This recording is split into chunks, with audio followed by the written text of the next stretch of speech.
This really isn't the best angle to be photographing this blue heron, or this heron. You probably can't see it from here, but there are a lot of tree limbs in the way. You really can't see it very well. So what I'm going to do, I'll leave this running just in case it flies over here and lands.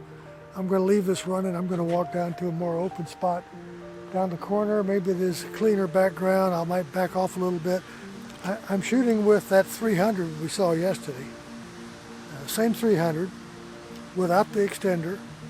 I'm shooting it on an old Nikon D300. I have two of these, two of the D300s, not two 300 F4s. I love these things. I've used them for a long, long time. I'm of the opinion that the D300 is the first Nikon where it became transparent from shooting film to shooting digital.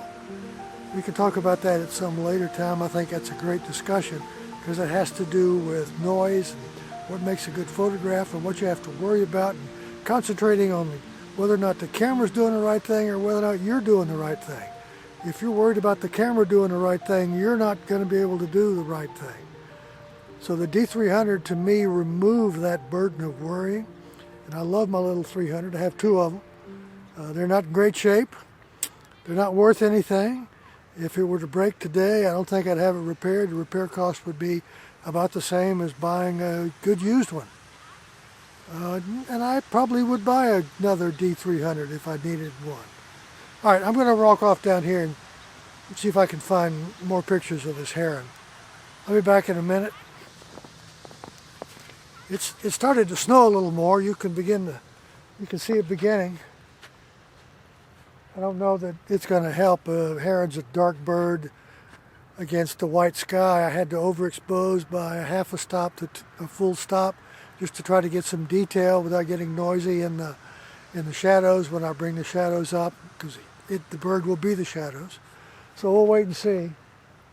I don't know if that's the same bird I've photographed the last couple of years or if it's just a great roosting spot for the birds that come through here. I'll have to ask around and talk to my bird friends and see what I can figure out. I'm guessing it's the same bird. I don't know how territorial they are. I don't understand all that because I haven't really looked it up. I'll have to look it up or ask a friend. Words of wisdom: look it up or ask a friend, a knowledgeable friend. I think I'm going to finish up here and head back over to where I was yesterday with the guys doing the work on top of the cell tower. Now that it's snowing, they got a little tent over it, and it might make a nice picture. I'm sure now that we're getting a little bit heavier snow. It was out this morning. When I got out this morning, it was heavy snow, but I had some other things I had to do. Never did get to the guys in time. It quit snowing. And now that it started to snow again, I think I'll go back to them, see what I can come up with. That'll prove interesting for a variety of reasons.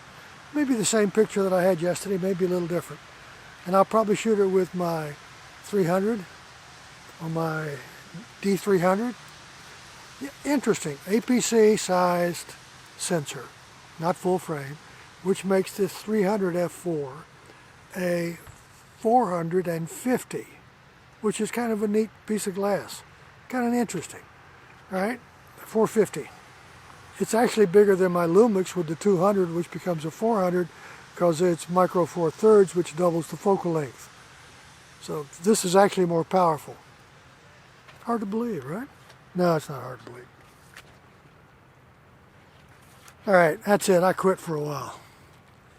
I'm heading off to the other site. I'll talk to you in a minute.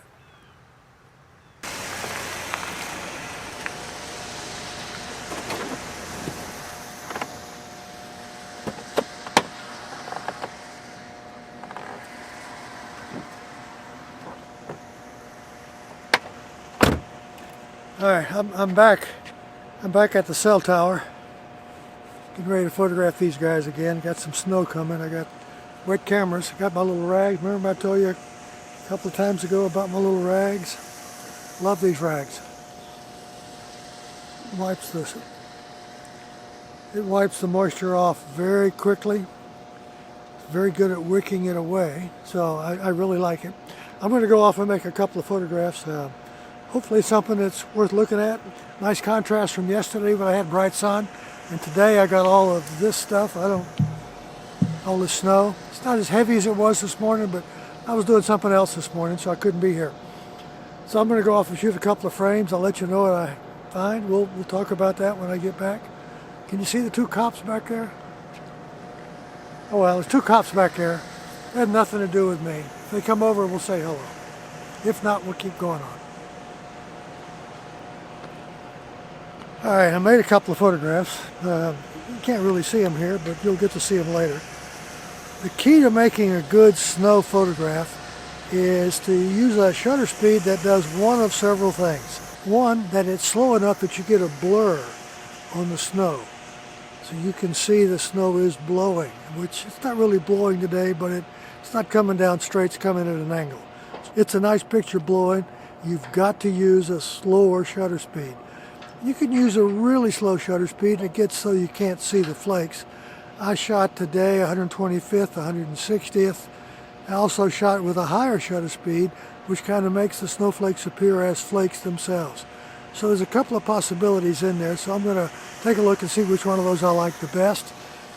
The other thing is you've got to be careful that you have to have a large enough dark background. You need a background where the snow can show up against it. When you look at these pictures, once you get them linked down below, you'll see what I mean. The snow doesn't really show much in the white area. Snow's white, white against white, doesn't work. White against black does work. So that's really what you're going to be looking at. I'm going to ask you all those YouTube things. I want you to subscribe and comment and like and share and do all those things. Let's make it work so that we can get more subscribers and I can do more of this. I don't plan on stopping. I've made a photograph for more than 16 years, every single day. I guess I can make a video every day for another 16 years. 16 years, that put me as a really old man. I'd have to be doing it from my wheelchair. Maybe I can get my great-grandchildren holding the camera. Actually, I probably won't need a camera. They'll probably have cameras set up in my retirement home, shooting everything I do. That assumes I live long enough to do another 16 years.